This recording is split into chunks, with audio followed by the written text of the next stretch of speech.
Things are being thrown. There's no room for this in the sport. There's no room for the Davis brothers to be in the building tonight. The police escorted them out. You saw. Shit happen all the time. Should be happening. Hey, Mark, I'm all right. Wait, No. We got that fight coming up. You gotta beat it, bro. You got that fight coming up for sure.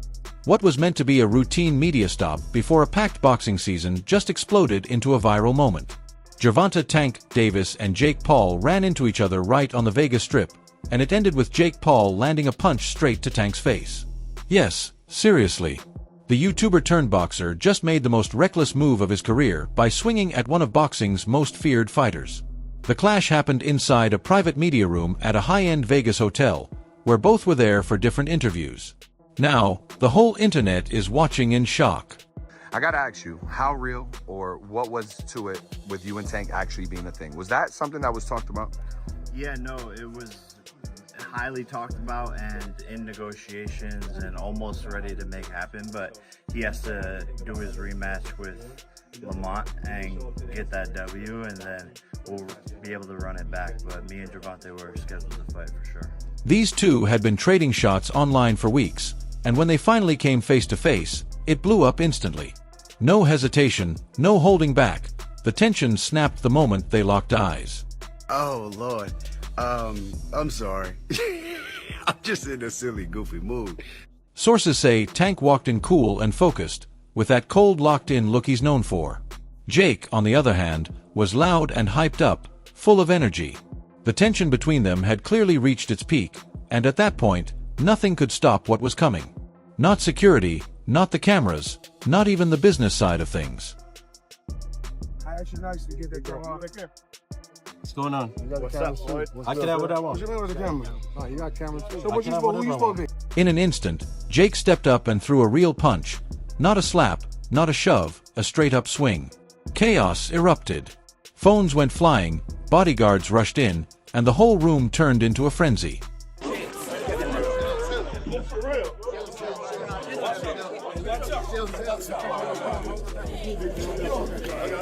Everyone's asking the same thing. How did it even get to this point? Why is a YouTuber going at one of the most feared knockout machines in boxing? And why would Jake risk it all, especially now, with everything on the line? Yeah, no, we're working on it behind the scenes to make that happen, and obviously that's a fight where the fans are going to win, and it's going to be the biggest event of the year. What weight did we fight him at? We're working on it, but it'd be an exhibition most likely. The answer's simple. This isn't just about money, it's personal. Jake Paul wants respect. He's tired of being labeled the outsider, the sideshow. He's taken down ex-UFC champions, knocked out athletes, but people still hit him with the same line, fight a real boxer. How about Jake? What do you think of Jake? Clown. Yeah. He's a clown. Would you look at it as a joke if if your team was like, yo, we want you to fight Jake Paul? Would you be like, come on, man? I laugh at him. Like, you want me to fight him?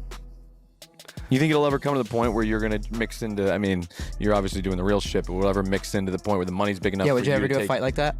I feel as though in my career I can't do that right now. And Gervonta Davis, he's that real boxer. The gold standard when it comes to knockout power. A pound-for-pound monster with speed, skill, and a highlight reel that gives fight fans goosebumps. Tank Davis. Bad dude. See, what I like about Tank is Tank brings something different. You know, back in the days, everybody had something. Muhammad Ali was a mover boxer, George was a puncher, Ernest Shavers was a puncher. Everybody had something they brought to the table. Larry Holmes had a jab. Mike Weaver had overhand right. You know what I'm saying? Everybody has something. That division now is full, and Tank having to be the knockout guy of the division. He the one with the main knockout power. Garcia has it too, but Tank got that real knockout power that, like, if Tank hit one of them clean, usually they gonna have a problem. So it's like, I like Tank. Every now and then, I think when he knows he can beat somebody, he probably don't lock in as hard, but I think when they bring challenges, he locks in. Yeah, he fights to the level of competition. Yes, He was doing that a lot. and he gotta be careful of that. 2 fights ago, he was really doing that. You feel me? So you gotta be careful of that, because if you come in and think somebody is not at your level and you underestimate them, it can get you beat. So that's the only thing I think you gotta be careful of. Other than that, Tank is a really good fighter. So when Tank called out Jake after the Tyson incident and made it personal, Jake took it seriously. And now, here we are. Who were you gonna call out? What was the plan originally? I think he was here. He came in my locker room. Shakur Stevenson? He wasn't in my locker room. Jake Paul? Next question. Nah, god damn, that's not the Gervonta I know. But this punch, it was different. This wasn't just hype or some WWE style stunt. It was real, raw, violent, and dangerous. The kind of hit that could change everything. What makes it even more complicated? This wasn't meant to happen now. Both fighters had already signed on for a huge exhibition fight this November. The same kind of big money event Floyd Mayweather made famous. After Canelo, obviously, didn't materialize, was the next one Tank? Yeah. Yeah, I mean, that was on the 1 yard line as well, but he has to rematch, Lamont Roach. He wants to get that back. And then we'll be back in discussions with Mr. Gervonta. But, man, this is the nature of boxing. You have massive fights on the 1 yard line and things just fall through. As you're watching it, he was a gigantic favorite, and this is on the heels of the Canelo thing. Are you like, what the fuck is going on here?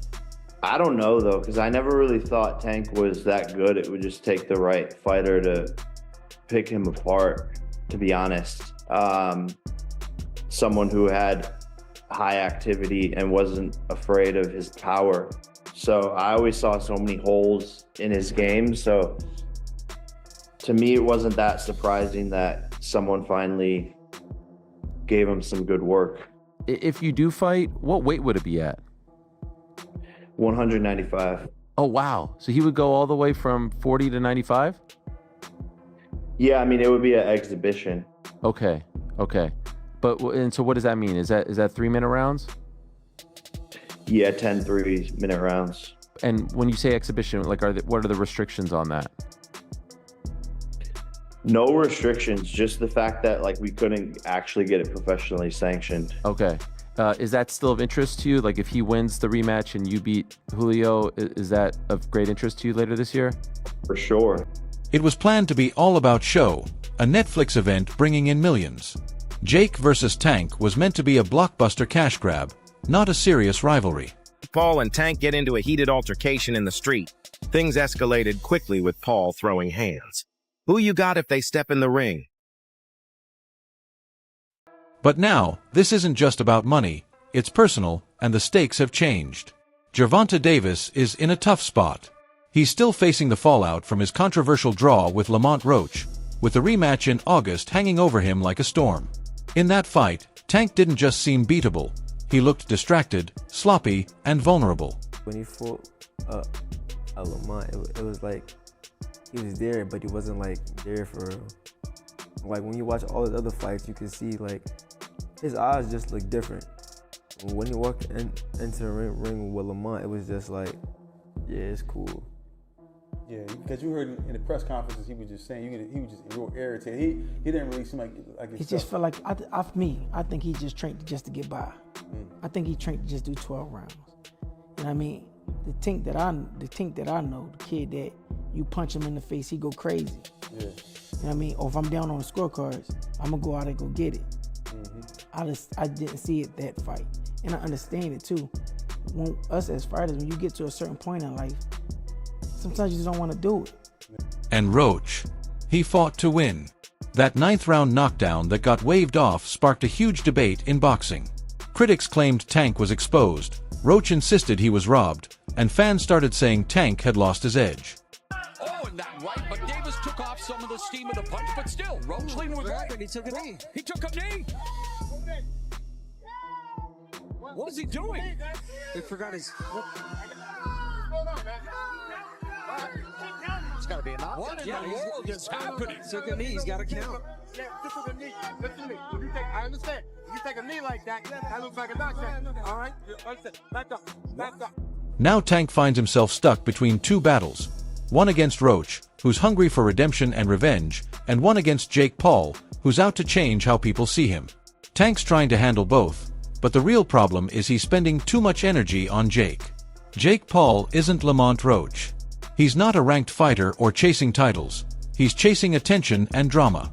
But the risk is real because Jake isn't the rookie he used to be anymore. Is this Logan Paul? Is he a legitimate boxer? A legitimate boxer, yes. People mocked me when I was saying that before, but now I think people are coming around. I say, if this kid was not a YouTuber, if he wasn't some guy that you knew from the time he was like 16 years old on YouTube, and you just saw him box, and you saw him knock out former UFC champions, you saw him beat legitimate boxers, you'd go, this kid can fucking fight.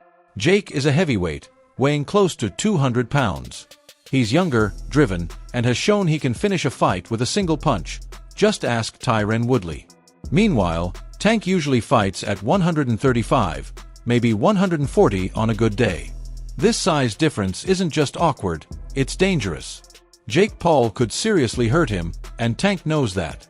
If you do fight, what weight would it be at? 195. It would be an exhibition. Okay, so it was going to be an exhibition, not sanctioned, but no restrictions. You can knock each other out and shit like that. It was going to be at a catch weight of 195 pounds, 10 rounds, 3 minutes.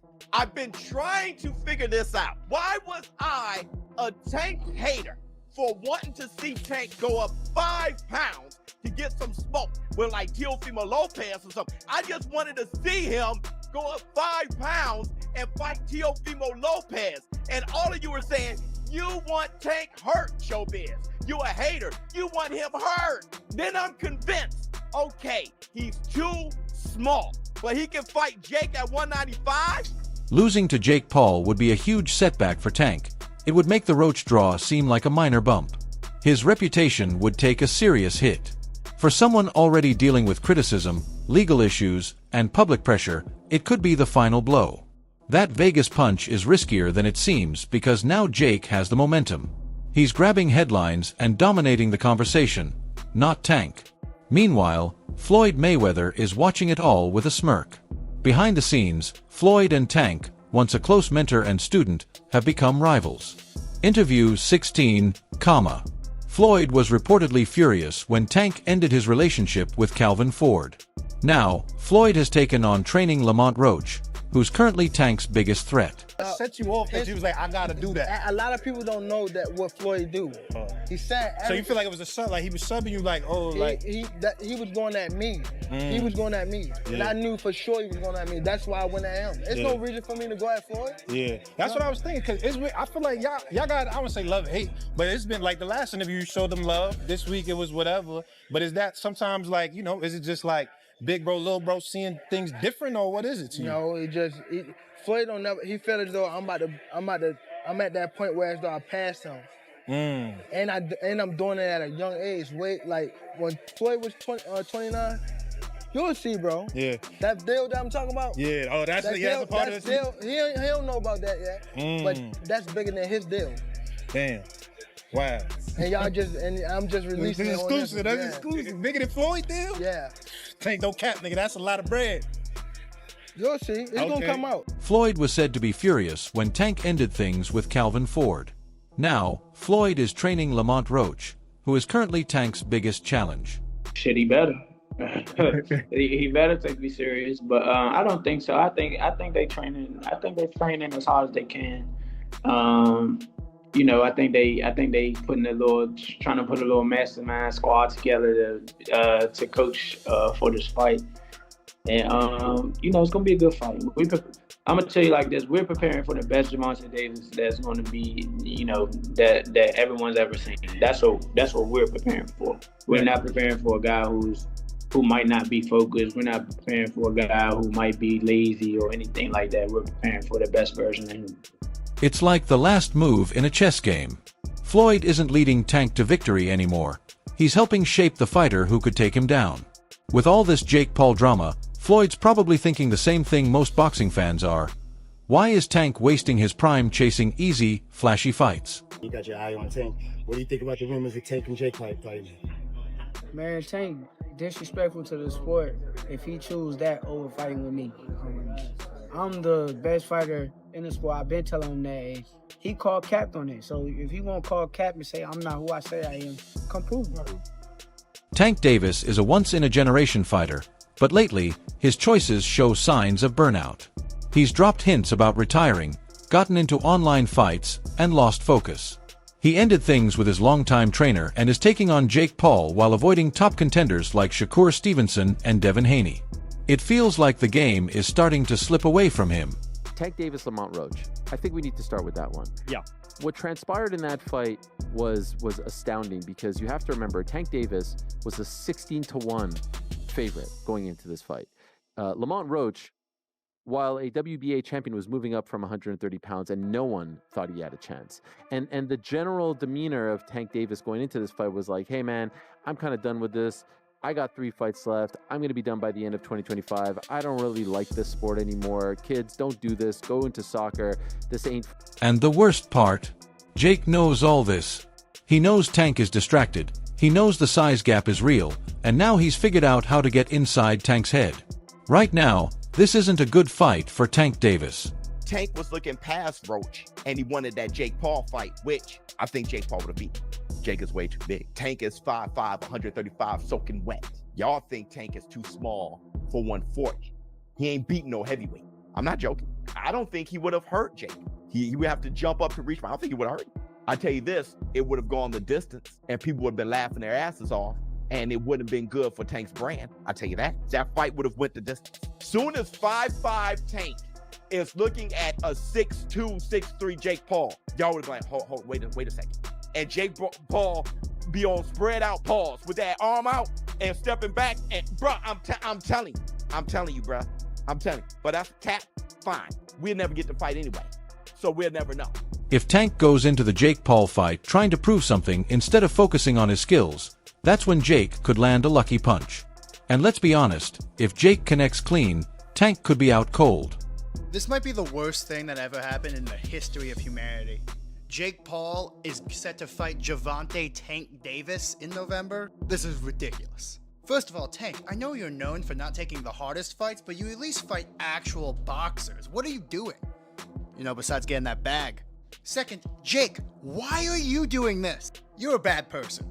Let's ignore the fact that I have personally watched this man rob a P.F. Chang's. Let's talk about his refusal to fight real boxers. He gets criticized for refusing to fight real boxers, so he fights Mike Tyson, a 60-year-old boxer. He gets criticized for fighting a 60-year-old boxer, so he fights a current championship boxer who is literally 100 pounds lighter than him. Tank Davis is a lightweight, 135 pounds. Jake Paul is a cruiserweight, 235 pounds. You're never beating this fraud allegation, Jake, so why are you doing this? What do you guys think of this fight? And don't tell me anything good. Say it in the comments, though. If Tank enters the fight against Jake Paul trying to prove something instead of focusing on his skills, that's when Jake could land a lucky punch. And honestly, if Jake connects clean, Tank could be out cold. Tank's super skilled. Even though he's smaller than Jake. It's like you with Mayweather. When you beat Mayweather, you were way bigger than Mayweather. That's why you won. First person to beat him in history, and he still didn't pay me. Allegedly, in my opinion. Fuck off. It's crazy how everything flipped. This was supposed to be Tank's big moment, his comeback after Roach, his return to form, following Floyd's playbook. Instead, it's falling apart. Vegas showed us this isn't fake or staged anymore. Jake Paul and Gervonta Davis truly hate each other now, and that anger is sparking a fire that could burn everything in its path, including Tank himself. Gervonta Davis is one of, if not the best, biggest names at 135 pounds, and is an active in his prime fighter.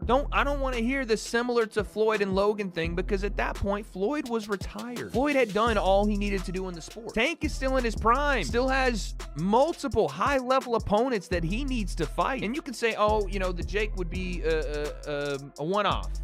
Side quest. That's fine, but that just tells me that Tank doesn't care about being a high-level champion in the sport anymore. It tells me that he's done competitively in the sport. If he takes a fight with Jake Paul, it tells me he's done. And that's unfortunate. Yeah, Tank has been talking about retirement. If he goes this route, it's almost certain. Like, it's pack it up. That's it for today's video. If you liked it, don't forget to hit the like button, subscribe, and ring the bell so you never miss any of our new videos. Drop your thoughts in the comments below. Stay tuned, and we'll see you in the next one.